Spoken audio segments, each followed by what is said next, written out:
My name is Michael. My name's Anthony. It's like about a half an inch longer. You still gotta get those kegs. Come at me, you old bitch. Eat this damn city. That's What's up, everybody?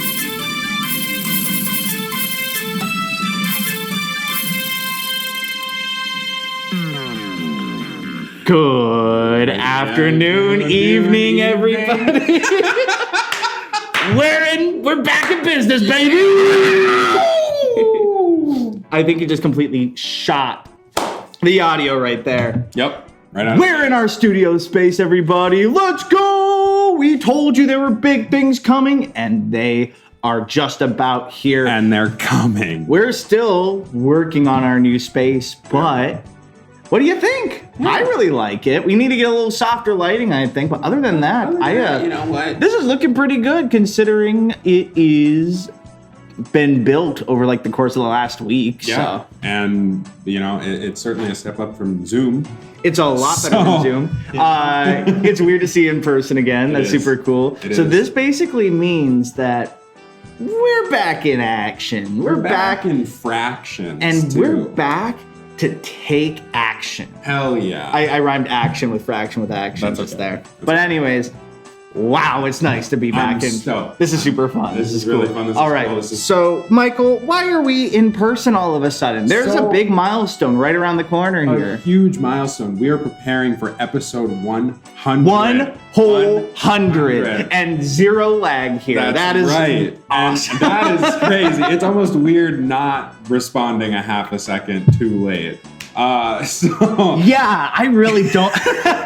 I'm sorry, you can go ahead. Wait. No, hold on. Okay, so let's just take this back. You got it. Okay. Episode 100. 100 is coming soon. We didn't want to just jump straight into 100 because there's a lot of lore and a lot of our new viewers don't want to watch 99 whole episodes to be able to enjoy this big milestone. You know, if you do, absolutely, I would love you to the end of the earth if you watched all 100. But even our own families kind of tap out here and there, and that's okay. And we don't love them. But I love them very much. But the big thing here is we want to make sure that this is something that is accessible for everybody who has either seen 3 episodes, 10 episodes, or all 99 previous episodes leading up to this moment. So that's kind of what we're doing here, and that's kind of why we thought this new space would be totally cool to have. So eventually we'll have chairs and we'll have better stuff going on. But right now, this is what you get. This is like the beta. This is the early release. This is the pre-Patreon early access here. Okay, so what I call the PP early action pre-Patreon. So before we jump into episode 100, which will be coming out in the future, we do want to do a recap, like Anthony said, for the people who feel like maybe going back to 99 episodes. If this is the first time you're listening to us and you're like, that's a huge commitment, we have you covered. A bit of a recap going into it. Episode 100, we've been establishing a multiverse for the last 99 episodes here. We did all the heavy lifting and work for you. We documented the timelines of the multiverse. I put this out of order. So like I said, we did the heavy work here for you, and we're going to be going through and talking about which episodes are included in that multiverse and the chronological order. We're going to be giving a nice little breakdown of some of the important characters so that you feel up to speed and you can jump right in. Of course, I wouldn't necessarily say this is a substitute for going back. I mean, the episodes are a ton of fun. And also, there's so much deeper lore. So this is like the Spark Notes version of and just so you know, and we're on the same page, this doesn't mean that the show ends after the 100th episode. Yeah. This is all a recap of season 1 of M&A's Excellent Adventures. So we have a whole bunch of stuff planned out for season 2. Right. We're spitballing some new ideas, some new ways to keep this fresh and exciting. Guests as well. Yes. Guesting on other shows. So it's going to be a really good year. It is going to be for M&A's Excellent Adventures. So real glad to have you here, Michael, and in person and in action and with beautiful lighting, and beautiful company in person. Absolutely. So I can't wait till we have chairs because I will look a lot taller once we have chairs. I'll squat. I'll give it the old... Stand on my tiptoes. I'll do the professional wrestler interview. I'm a California tall, but I'm a Midwest short. You know what I mean? So nice. Anyways. Do you know that was a thing in pro wrestling? What? When they interview the wrestlers, the interviewer will squat so the wrestler looks taller. Really? That's a real Oh. thing. Yes, sir. Yes, That's sir. pretty huge. Insider information. You learn something new every day. So... This is good energy. This is some BDE. Big Daddy Day. Yeah, big day. Everywhere. It's a big day. It's a big day everywhere. Everywhere it's a big day every single day. Especially today, because today is episode 99 of M&A's Excellent Adventures Part 2, the recap. Yes, the recap. Yeah, and we're just going to keep adding extensions to this. That's good. I like that. Let's start with this recap, Michael. You have a better idea of what we're planning here. So, Sure. Yeah. So let's kind of talk about, we'll just give a basic structure. So we've separated it into 2 universes. Oh, yeah. The Alphaverse is a bit more normal or realistic. Sure. episode. This is typical of what we're living in day by day here, yes. Right? Some of it's still a little outlandish, of course, but it's more based in our world. And then the second universe is called the Bootyverse. The Bootyverse. And that is not the Betaverse. Not the Betaverse. The Bootyverse. The Bootyverse. And that is where we have some of our more fantasy, more outlandish stories. And specifically defined by the famous captain himself of the same name. Yes, Captain Big Booty. Captain BB. One of my personal favorites to play. Debuted in episode 8, if I'm not mistaken. Right. I believe so. We'll go over that Jump as right well. But so, yeah, we're going to be going through. We're going to start with the Alphaverse. We're going to talk about some of the main characters that are really important. We're going to talk about some background characters that were really fun as well. And then we are going to give you chronologically all those episodes in how you should listen to them if you want to go back and really get the full experience. So without further ado, Anthony, I think it's time we tell me a story. Episode 99, part 2, the recap, zero latency edition. So unlike your PlayStation portable cloud gaming, we have zero latency, zero millisecond latency. This many. Topical. That's going in the podcast description so that all of you PlayStation bros tuning in right now, like myself, zero latency here. So Michael, take it away. All right, so jumping into the Alphaverse, this encapsulates episodes 1, 2, 5, 11, 13, 16, 20, 21, 32, 33, 37, 41, 50, 55, 57, 64, 72, 96, and 99. Part 1. Part 1. The one right before here. Yep. Yes, the one that, Because this is part 2. This is going to get super confusing. But yeah. And we'll take it a little slower the next time we talk about those numbers. Sure. But let's jump into some of the main characters that we are going to be seeing in episode 100 here. Character number 1, the one and only Smanson. Yeah, it's Manson. Or whatever. Smanson, that was it. Smanson was played by Anthony. He debuted in episode 2. He is the obnoxious yet unbelievably powerful child. In episode 2, Single Dads and Porn Dog Chads. Smanson's dad, who spent most of his life in jail, has been released, spends time with his sons, takes them to a carnival, one of them being Smanson. Smanson doesn't really have a lot of respect for his dad, but he gets whisked away to the wonderful world of a corn dog vendor. Yes. He sells corn dogs and decides that getting paid in corn dogs is a good investment for his future.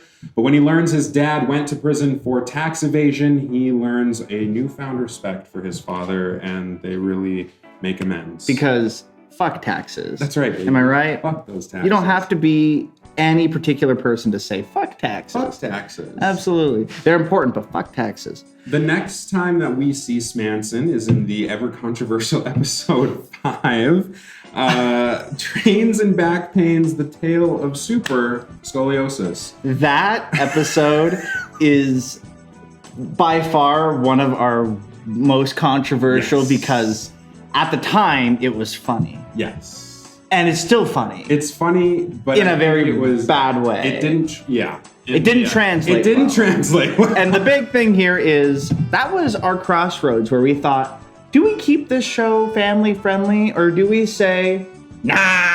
And then we just kind of zoomed over. We just and went, hard stretch. No. Nah, fam's not watching this anyways. We hard turned into it and really leaned into it, as you can tell in episode. We'll have some. Suck some peen for tacos. I remember that episode. That was good. But in that episode, there is a superhero called Scolio Man. It's such a terrible name. Such a terrible character. It's a terrible character. Might as well call him. Never mind. It's terrible. But, let's cut that bit out. In this episode, Smanson teams up with a supervillain who's holding a train hostage. He is thwarted by the superhero who's actually being aided by Smanson's dad. And at the end of the episode, the train explodes, Smanson seemingly being a part of said explosion. Mm-hmm. But as we said before, Smanson's extremely powerful, and that is why we see him again in episode 21. Yes. Episode 21, Smanson's Wild Ride, featuring the Blue Man Group. I remember that one too. It was kind of a wacky episode. That was a wacky episode. That was one where I don't remember why Smanson was in that episode. Why don't you dive in? I think I hosted it, and I just wanted to bring Smanson back. Is that what's going on? Okay. Because it had been a while. I loved the character. I feel like I came up with this premise. Maybe though. you did. And I remember grasping at straws for like things that week. It was no cap. It's a bit wacky. It's on the wackier side in terms of it was more on the improv side. It was certainly more of the improv side. There was a little bit less structure back in those days as well. But in that episode, 21, Smanson actually travels back in time. He unveils a mysterious prophecy foretelling of a destructive, bald, squirrel-faced man. Yes. Yeah. He did. And we're going to jump into that a little bit, I think. Yeah, that'll be, we can really, I think, spill the beans here. That bald, squirrel-faced man is none other than the guy named Dr. Phil. Phil. Dr. Just keep adding. Junior the third squirrel-faced bald man. So Dr. Phil, as many of our longtime listeners know, is a reoccurring villain. And he is a real-life villain, too. A real-life villain. So we have, so Smanson unveils the prophecy of Dr. Phil coming and being a menace to the world. Hundo. And actually uses a very magical phrase, which is bros together, bros unite. Bros eating carbohydrates tonight. And uses that spell to send Dr. Phil into a different dimension and trapping him in a location that we will be revisiting at a later time. But that is the last that we saw of Smanson, was him in that area. So moving on to the next one, Anthony, I'll let you take away our next main character here. So the next main character is named Connor from episode 11. Silly goofball turned defender. That's the name of the episode? No, sneaky people. That's about to say. A silly goofball. Yes, he is a silly goofball turned defender, because I knew that wasn't the name of the episode.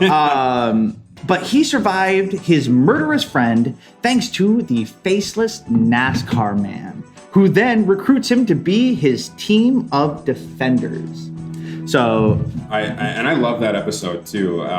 We jump in. It's three bros going on a ski trip. Yeah, I remember that. And someone gets murdered, and we're trying to figure out who is the murderer and how we can save them. Yeah, I vaguely remember this episode. I remember it being wintry. It was wintry. Yeah, because we're at a ski lodge, and the faceless NASCAR man, who we can jump into here because he is our next character as well. But he aids Connor in finding out who the murderer is. Yes, he does. So He does. let's defeat And he said also murderer. gives a little backstory on who he was as well. He does. Interesting. Talks about being a NASCAR. And when he finds out that he was a NASCAR driver, that's kind of when you learn, okay, I can trust this guy because he's a NASCAR driver. But also at the end, he provided the escape route. Yes. He was the getaway driver He was from the getaway murderer. driver. Yep.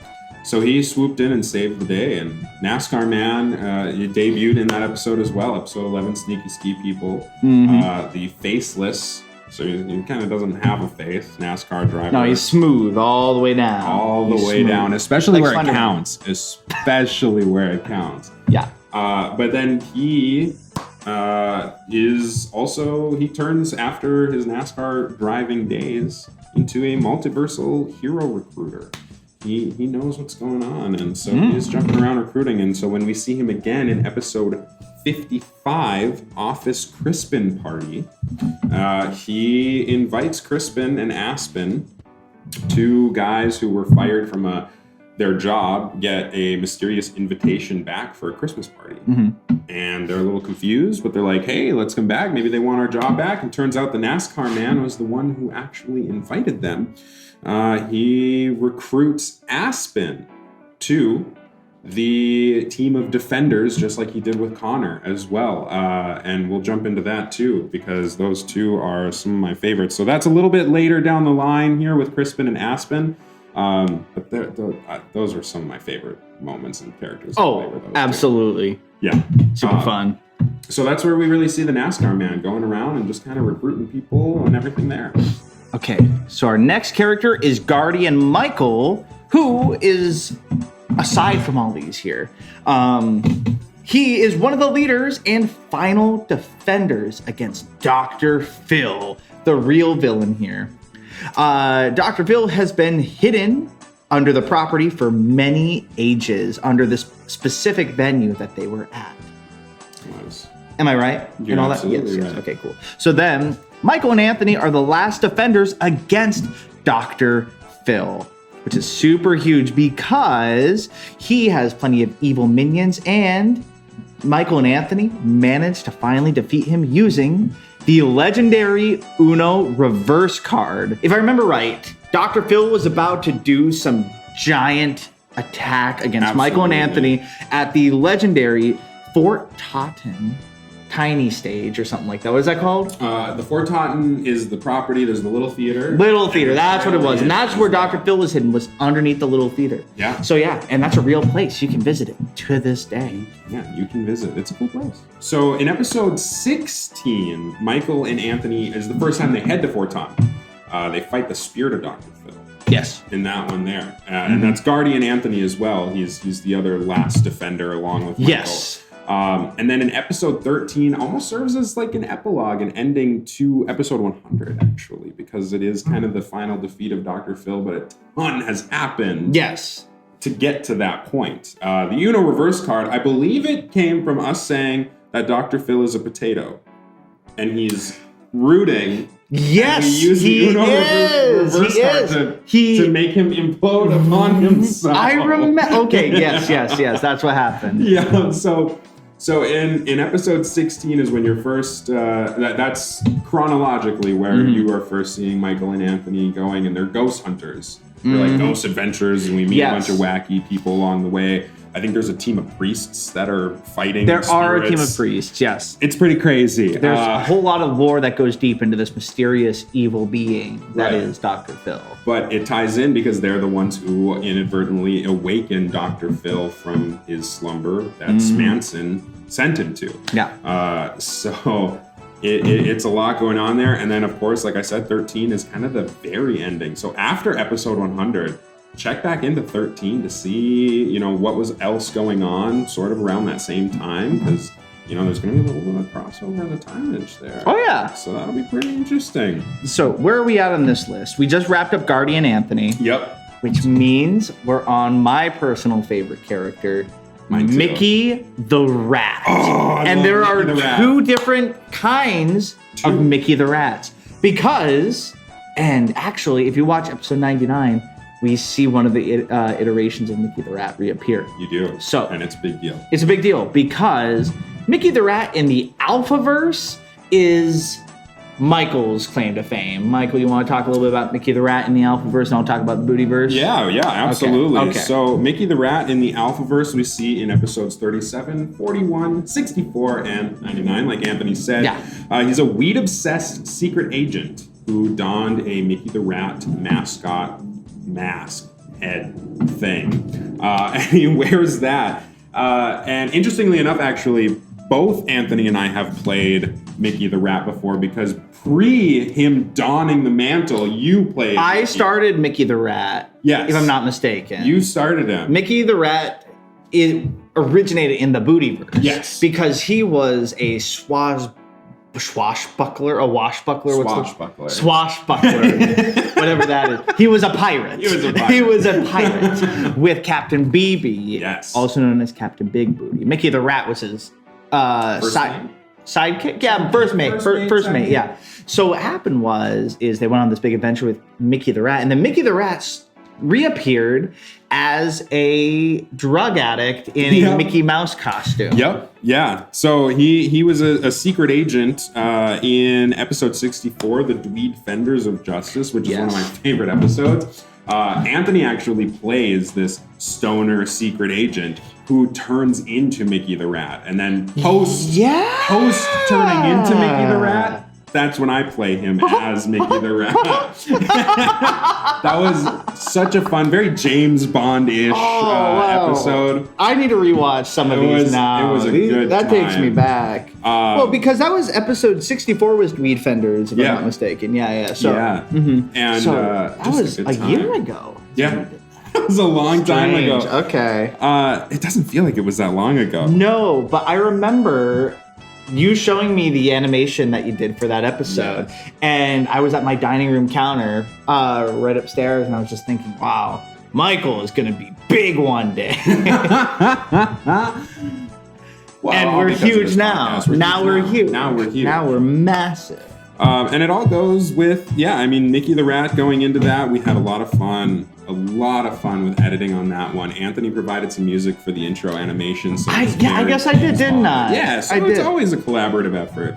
But in episode 64, chronologically is where it takes place. Agent Munchies goes to rescue Daniel Radcliffe before the enemy gets a hold of his magical golden socks. Daniel Radcliffe's golden socks is the most powerful item in both the Alpha and Bootyverse, so we'll be mentioning that a couple times throughout this recap. I wonder why Daniel Radcliffe's golden socks are the most prized possession in both universes, most powerful possession.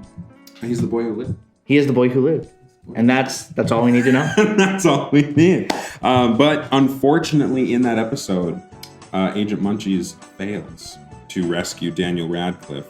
And then his agency and everything he's ever known is destroyed. And that is when he dons the mask and becomes Mickey the Rat. And then in episode 37, we get to see him. He pulls a sting operation at an interactive play. Episode 37 is Old Friends featuring Kiara Gonzalez, who's my sister. Oh, yeah! And that was the first time we saw the Alphaverse, Mickey the Rat.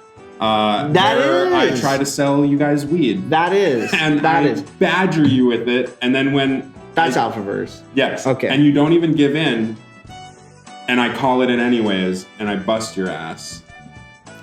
I broke the improv rule of not saying no. I think is what happened during that episode. I wasn't expecting them to... Yes or no. You would have gotten busted either way. Sure. I think it's funnier that you denied it and I still arrested you for... drugs, even though exactly. And so he pulls a sting operation in episode 37. In episode 41, he approaches the Travelers, Michael and Anthony, who end up accidentally falling into the Bootyverse and then coming back. That's in episode 41, Clubbing the Sailor Man. where Michael and Anthony go out clubbing and they go into a back alleyway. They go through a doorway and they you want to buy some weed? They end up on Captain Big Booty's ship, and we'll talk about that episode a little bit later as well. That is the first crossover. That was the between first Alpha and Booty versus Mickey the Rat. Yeah, and so when they come back, they run into when they're out there, they see Booty versus Mickey the Rat, and then when they come back, they see Alpha versus Mickey the Rat, who tries to sell them weed, and that is right where the episode ends. It's all screaming after that. So Mickey the Rat is still out there. And then episode 99, the one that just released, 99 part 1, pictures and videos of Mickey the Rat are found on a suspiciously secret file. There's a character, Ethan, who is trying to get rid of some pop-ups that keep popping up on his computer at work. Mysterious pop-ups. Some very mysterious pop-ups. We're not quite sure why he has those pop-ups. Yeah, they're a bit specific. They're very specific. But turns out he's got a secret folder that he doesn't want the IT person to see, and inside are pictures and videos of Mickey the Rat. So he's doing he's up to something with Mickey, whether he's for him, whether he's against him. Is he a menace? We're gonna find out. And we're gonna find out in episode 100. 100. So let's move on to two of my favorite characters here, Anthony. I'll let you take it away. Okay. Let me go off with Aspen. Yes. Okay. Aspen and Crispin go hand in hand here, but I'm going to talk about Aspen, who is featured in episodes 33 and 55. So Aspen is the more straight-laced between the two of Crispin and Aspen. And both of them, they have like a life partnership. They're platonic, but they got basically a life partnership because they're roommates and they're friends and they've lived together forever practically. Yes. And they work in the same place. Aspen and Crispin work late to meet a deadline, and they are also confronted by a escaped serial killer named Johnny Switchblade, who they managed to kill using vibrating dildos. So, you know how we talked about how he completely went right field? That's kind of what we're talking about. It went. But they worked at a sex shop manufacturing company, specifically in the offices of one, and they used their office supplies to murder a serial killer. They do end up getting fired at the end of the episode because they didn't even make their deadline. Yeah, they saved themselves and saved the entire city from a serial killer. It's about deadlines. It's about deadlines. It's about getting your work done on time. So even though you think you did something really great, sometimes your boss just wants the deadline and the bare minimum. It's a PSA. Manage your time efficiently. And that is episode 33.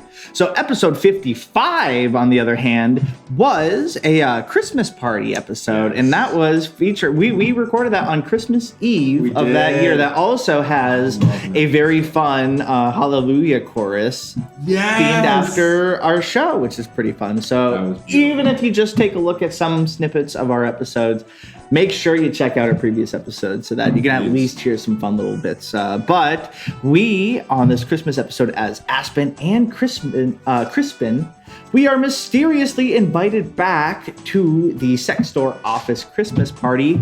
And it turns out we were invited by a mysterious, faceless NASCAR driver. Or former NASCAR driver. But between Crispin and Aspen agrees to leave behind Crispin forever to join the final defenders. Yes. I guess you could say. Yeah. Yeah, it's unfortunate, but after they're fired, Aspen and Crispin don Sesame Street costumes, much to Crispin's hammering it in. Yes. It's your passion. And that's when when Aspen, who's played by me, when I decided to leave, I'm like, you know what? You found your calling, but this is my calling. Found mine, and it's to be a New York Times Elmo. I love Crispin. Big Bird both Crisp. Honestly. Was he, okay, hold on. Was he fucking Big Bird in Central Park? Or did he somebody? Was he pegging someone, or did no? A different episode we saw Elmo suit pegging Big Bird. And it was, but it's not confirmed, but it's highly implied that it's Crispin who is pegging. In what I have Big in my notes, it is here. Oh, you have it in here? I actually have it in here that it is confirmed at the very end here because Crispin.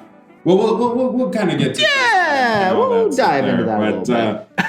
And that was as you can see, we definitely leaned into, you know what, we're not family friendly. We've got Elmo pegging, we've got sex, dildo, murder. You know, I think we're family friendly in the rest of the world but the United States. Because I'm pretty sure in Europe, this is all family friendly. This is all family friendly. All family You can see friendly that kind of shit on their kids and shows. Florida, you can see this too. Yeah. You can see this in real time in Miami Beach, all right? So.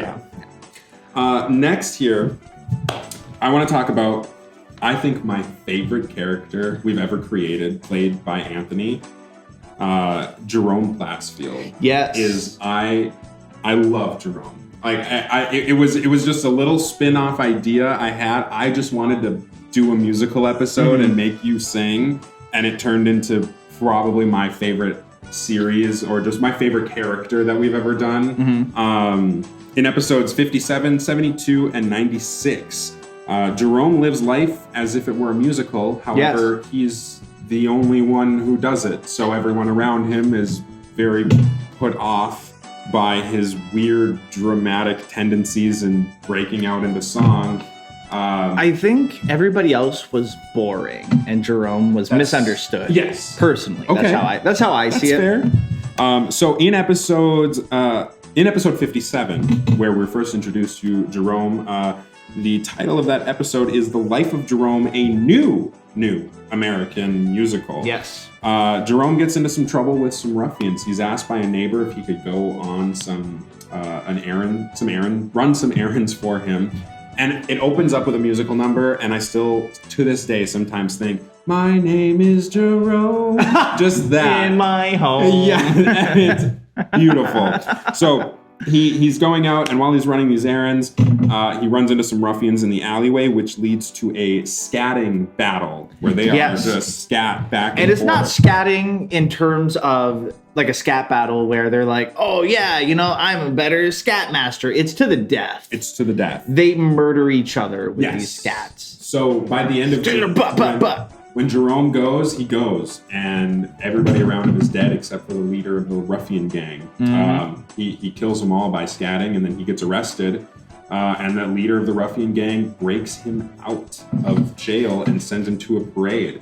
And interestingly enough, that crosses over episode 96, ends at this parade.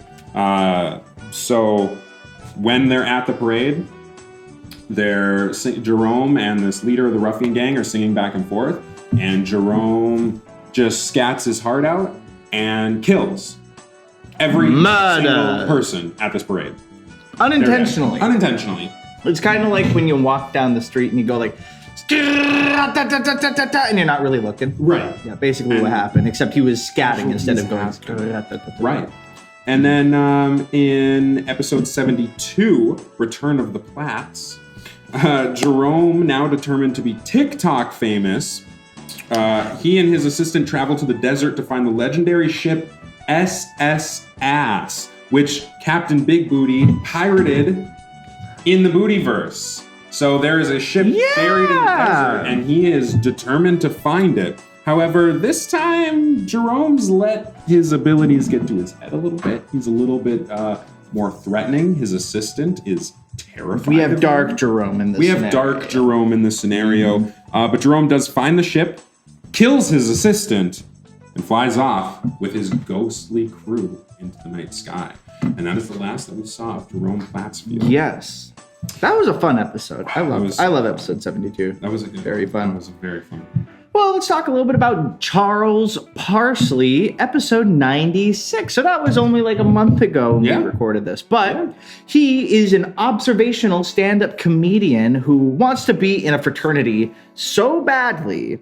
So part of the fraternity, not orientation, was it hazing? Part of the hazing, was that he would do all sorts of wild, wacky stuff. And at the end, they loved him so much because he's so funny. He's just an observational comedian. He's so smart, too. He looks around the room and he goes, what's up with Bush Light? It's neither Bush nor it's light because it's in a keg. What's up with that? And everybody loves him. The frat guys. I don't think he's that funny, but everybody loves him. Right, but it's prolific. It's like, whoa. Because I never thought about that. Never thought about how heavy a keg is, but they call it. But they call it light, but like it's not light. Not light at all. It's not light, man. I love Charles Parsley. So that's Charles Parsley, but they love him so much they put together a whole parade to be thrown in his honor. And after he survives his hazing ritual, he's partying up at the parade, and he hears a mysterious sound. Whoa, what's going on? And then he turns around, and everybody is dead, except a single person standing. Who is that single person? Jerome Platsfield. Whoa. And let's take a moment to thank our sponsors today. It's cold. In front of us, all we see is dust and dark. I can feel the rumblings of Dr. Phil and his evil daytime demons approaching.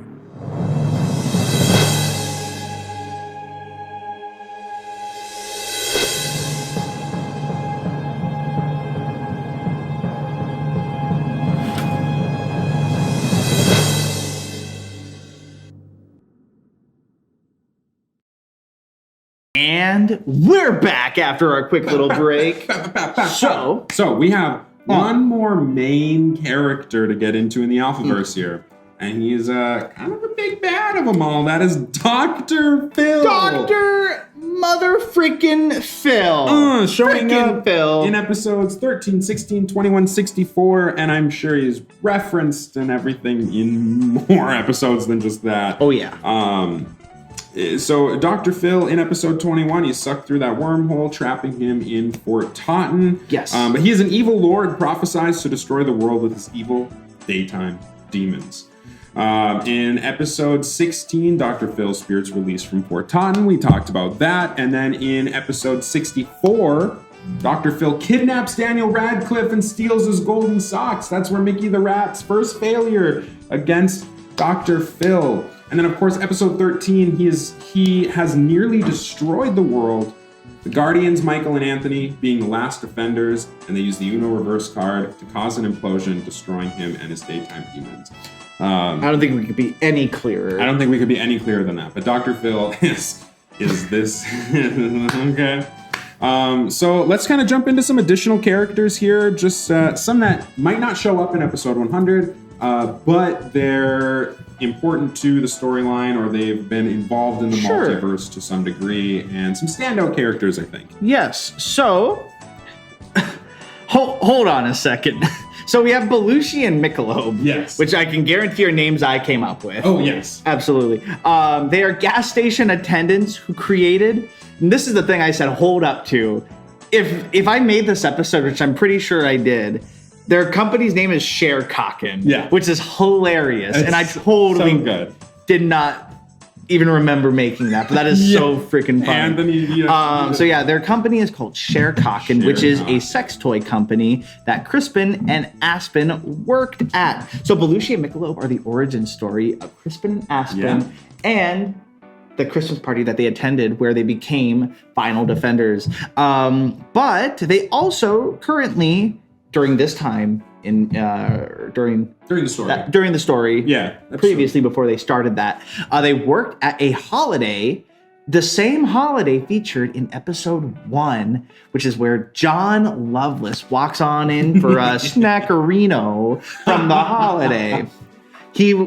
John was recently divorced, and we'll jump into that in just a second here. Yeah. But Belushi and Michelob canonically worked at the holiday that completely belittles poor divorced John Lovelace. Him. Okay, so that's Belushi and Michelob. That was Belushi and Michelob. And then we can talk about John. Yeah, John was the first main character. He was episode 1. First character, period, was John. He was a weepy divorcee, and he was harassed and haunted by his divorce. He haunted literally by the ghost of his divorce. Yeah. Episode 1 was insane. It was awesome, and You had me create the name on the spot, I'm pretty sure. You're like, what's your name? Because that was back when we were able to create our own names. And the first name that came up to my mind was John Lovelace, which is, the last name is from an old teacher of mine named Lovelace. I remember Lovelace. Yes. So it was an old teacher, and I imagined if there was someone who was recently divorced, it's the guy whose last name is Lovelace. Yes, and that's amazing.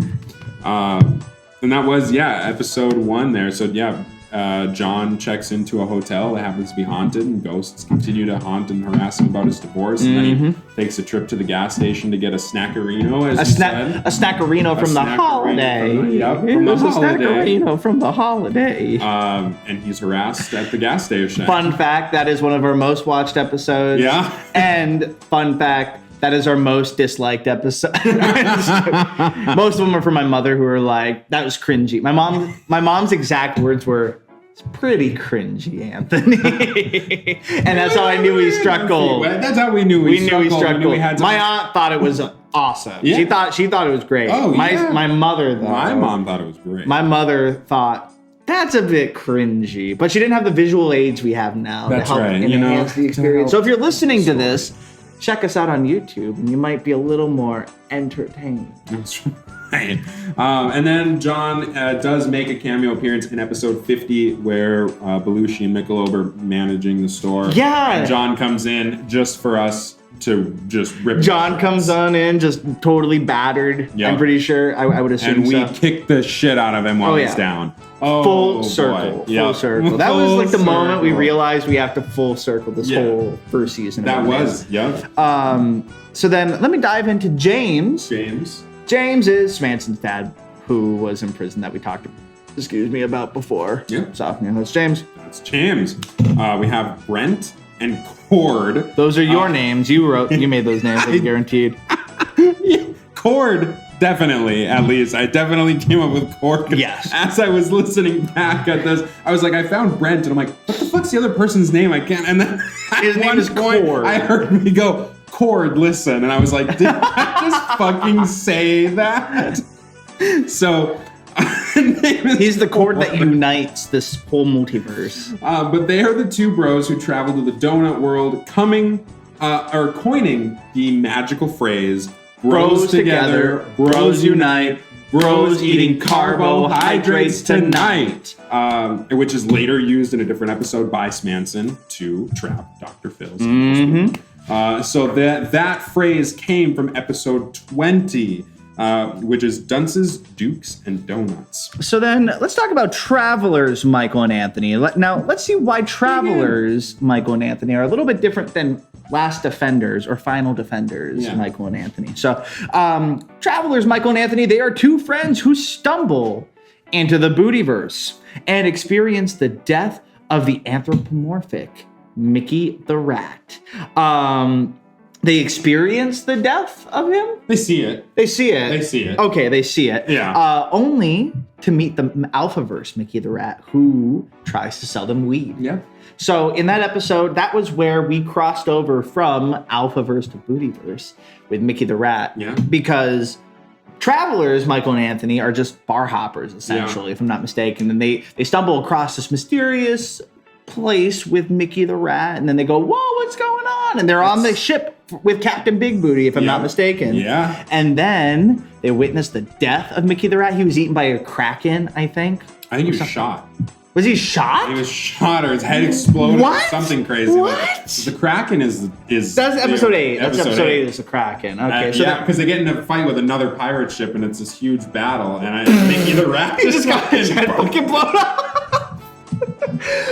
Let's add a little clip right here and verify that's what happened. But then, I'll save you boys. and then Mickey the Rat gets shot in the back of the head. Oh, avast you mateys, avenge me. And then Mickey the Rat falls into the water. So we'll see if we were. I'm gonna have to fact check you on that. If that was wrong. I mean, you're the one who put this guy together, so you probably know better than I do. But that's a really fucking gruesome way to end Mickey the Rat Bootyverse. Just, I can't when nothing bad ever happens to me. I love that episode because when we're on the pirate ship, and I believe in the story, I'm trying to cheer your character up. You're going sure. And we're on the pirate ship, and you think that I'm in on whatever's going on. And so, like, Captain Big Booty, and you think that he's like a stripper that I hired for you. Am I like, this is a funny. Yeah, you're like, okay. You're and I'm silly. like, and I keep trying to tell you, like, I don't know what's have no going clue on. what's going I on. don't understand. You're And you just keep goof. like, Captain Big Booty. And I'm like, no, I get it's Okay. ridiculous, but it has nothing to do with it. That's really funny. I Okay, just can't okay. convince you. And that episode just cracks me up. Oh, wow. Okay. But yeah, that is episode 41, Clubbing the Sailor Man. Nice. And then Crispin. The reason Crispin, unfortunately, is he's in our hearts. And he's Aspen's best friend. He's in our a lot of things. He's in our a lot of things. He's Aspen's best friend. I mean, he was there through thick and thin. We've talked about Crispin and Aspen and their adventures together. The unfortunate reality is in helping a couple window washers in episode 32. He's crushed to death. I don't think it's unfortunate so much as it is heroic. It's He heroic. heroically sacrificed himself. sacrifices himself. But if I remember right, he didn't have to die. It was slowly coming down over. It was the window washer standy thing, like the little lift that they put the window washers in, I think. And he's standing underneath it, and he's like, no, go. And they're like, no, you can go too. And he's like, no, just go without Just me. go. No, you can come with too. And it's like, And it's very slowly coming down. And he I guess my life ends here. And we're like, I no, guess go. Go. flash before my eyes. Get out, dude. No, go. stop. What are you doing? Get out. No, what the fuck? What are you doing, dude? I'm pretty sure that's how it went That down. is exactly That sounds like like- something I would write. It was amazing, but that is Crispin. He died doing what he loved. That was He died doing what he loved, getting slowly crushed in an Elmo costume. This This is right after the Big Bird incident, I'm pretty sure. was right afterwards. And then the last kind of little notable character here, Anthony, go right ahead for that. His name is Paul E. Planks. Not to be confused with Paul E. Planks. Paul E. Planks is a different person, I'm sure. But Paul E. Planks. Or E, if this is mirrored, Planks. But Jerome Platsfield's assistant, who kills him after they find the SS ass. Hold on. Oh, yeah. Jerome scattered him to death. Because I had enough. You had enough. I had enough of You had enough, and you shit. talked back. I talked back. And I scattered you to death. I remember Yeah, you when gave I me a was lot talking, of shit, and I thought insubordination. We're mixing this right now. Episode 72. Go back and watch it because the look Anthony's giving me while I'm talking back is like, I'm gonna kill you when you're done talking. Oh, take a look. I don't remember this at all. So funny, just him, the face you gave me as Love I'm it. just, I've had enough. And It's I'm this like, face. Well, actually, no, we'll save it. You have to watch it now. You have to watch it. You have to now. watch You have it. to watch it. But we'll link it below for you. And that is it for Side the characters, the side characters Okay. for the Alphaverse. So it was a big deep dive. We had a lot going on there. The Bootyverse is a little smaller, but let's go through chronological order now. Okay. Each episode here. So, in episode 21. Episode 21, and then next after that would be Single Dads and Corn Dog Chads, where we get to see Smanson reunite with his father. Perfect. And then next up is Trains and Back Pains. A very controversial episode. The tale of super scoliosis. That's right, and that's episode 5. Yeah, next one is episode 1, Poltergeists and Prenups, where we've got the weekly And that fits divorcing. right here in the timeline, right here. And that's kind of the origin of some of the stuff here. But then next canonically happens in the timeline, what happens at Holiday, ... So that is the Michelob and Belushi episode. Yeah. But then next up, we have episode 20, Dunces, Dukes, and Donuts. Dunces, Dukes, and Donuts. Where the bros unite. Mm-hmm. Bros eating carbohydrates tonight. And then number 16, canonically, is The Treacherous Troubles at Fort Totten Trail Inn. Which leads us to episode 64, Dweed Fenders of Justice, the origin story of Mickey the Rat. The Alphaverse, Mickey the Rat. Alphaverse, Mickey the Rat. Following that, we have Sneaky Ski People, which has an allusion to somebody who is trying to defeat this mysterious force of Dr. Phil, the faceless NASCAR driver. And then we've got episode 33, Sex Stores, Scary Stories, our first introduction to Crispin and Aspen, as they defeat Johnny Switchblade with some dildos. So then... You get fired. So then the next episode is Office Crispin Party, which features our beloved Crispin and Aspen at a Christmas party for the same company they just got fired for. They're not welcome, but we do revisit that mysterious faceless NASCAR driver. That's right. That's right. And he adds another one to his collection. And then we've got episode 32, Window Washer and Sesame Street, where we see the fate of our beloved Crispin. Yeah, we see what happens to him. Spoiler alert. The real one. The real one. Number 37. So the next one right after Window Washer and Sesame Street canonically is Old Friends. And then our next episode canonically is episode 41, Clubbing the Sailor Man, which is where we have Traveler, or better yet, bar hopper Michael and Anthony, who stumble upon the rift in the Alpha and Bootyverse. And then after that, we've got episode 99, which is where we see a mysterious file. So there's like some sort of culture going on involving Mickey the Rat, but we're not entirely sure. We've seen him pop up a few times now, so this guy, somebody's going on with Mickey the Rat here. Precisely. And then right after that, we have The Life of Jerome, a new American musical, and / The Hazing of Charles Parsley, because they're both in the same exact time frame. And so Life of Jerome, once again, favorite musical episode we've ever done. He scats people to death, and that happens at the same time as Charles Parsley, the observational comedian, is hazed and then is invited to the fraternity with a parade where everyone gets murdered.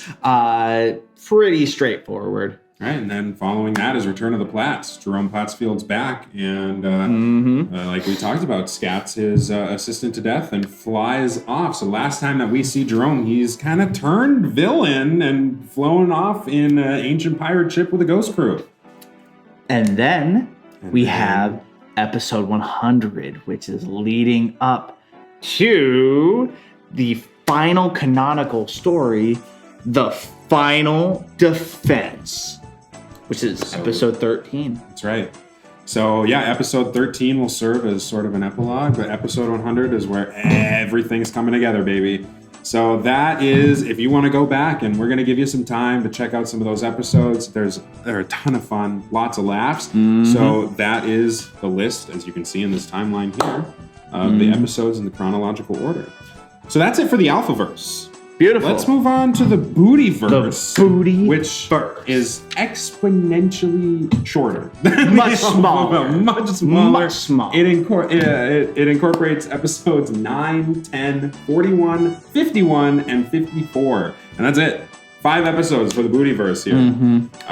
But, starting off strong, we've got the one and only King Chadley. Is one of the characters. That was your character. He was my character. I played King Chadley in episodes 9 and 51. In episode 9, King Chadley and his Knights of the Decagonal Table. Yes. They drive away some nasty goblins. Was it the decagonal or dodecagonal? I think it was decagonal. Probably I think decagonal. it was decagonal. But they want to throw their kegger and the goblins are in the way, so they get them out of there. And episode 51 takes place after that. However, the main character in that story is the wizard Pelt, because he wants revenge because King Chadley did not invite him to that kegger, and he's pissed. So we see King Chadley in episodes 9 and 51. Perfect. So then We already talked about Pelt. So then let's jump over to Captain Big Booty, my personal favorite. Captain BB. He is the captain of the SS SSASS. So Captain Big Booty made his first debut in episode 10, I guess. Not episode 8, episode 10. So that was like 2.5 months into doing this.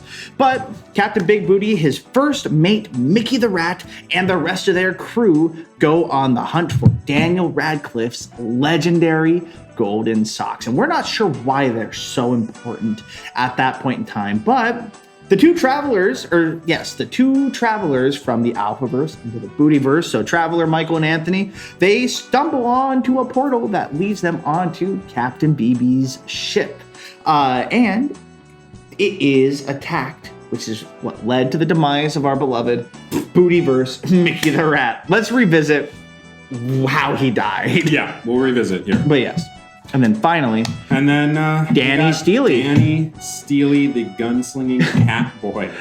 Definitely not Steely Dan. No. In reverse, Danny Steely. Love this character. Anthony gave me a prop, and I got to be a prop comic for a day, which was fantastic. That was great. But That's one of my favorite. Danny Steely finds Daniel Radcliffe's golden socks as they enter the Bootyverse via a comet. And after he finds the socks, he turns into an anthropomorphic cat boy. Oh, yeah. So it's pretty straightforward. Yeah, pretty straightforward, but that's just a way that we're seeing these socks are traveling from universe to universe. Captain BB's after them. Mickey the Rat's after them.